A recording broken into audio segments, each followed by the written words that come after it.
हाँ, अगला दुआ सेशन जो है ना, जिन्होंने आना है, सुन रहे हो, वो शायद जल्दी वाइंड अप हो जाए, 2 बजे 3 बजे कल जो नेक्स्ट दुआ सेशन है, क्योंकि मैंने फैमिली के साथ ट्रेवल करना है, शादी भी है, वो दोपहर का फंक्शन है, तो जल्दी निकलना होगा। तो वो जो भी आए ये सोच के आए कि 1:30 2 बजे या 3 बजे जल्दी छुट्टी भी हो सकती है, अपने अपने बंदोबस्त करके आए। नहीं, क्योंकि सारों ने जाना है, बाहर सड़क से तुरी जाए, पैदल जिथे भी जाना है, ताला कुंडी ये सहूलत नहीं होनी, हम लेट जाते हैं बाद में चले जाएंगे। ठीक है, तो ये मैं याद आ गया मुझे, मैंने बता दी, क्योंकि फैमिली वाले तो मुझे कह रहे थे कि कैंसिल कर दो। उस दिन शादी है घर में,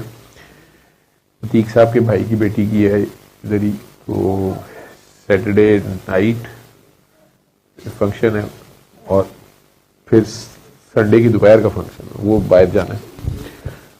मुझे कह रहे थे, मैं कहा नहीं कोई नहीं, दुआ सेशन कर लेंगे थोड़ा सा। मेरा नशा तो ये जो वाह वाह, ये तो नशा ही होता है ना, कोई गोडे गिट्टे चुमदा पे, कोई हाथ चुमदा पे,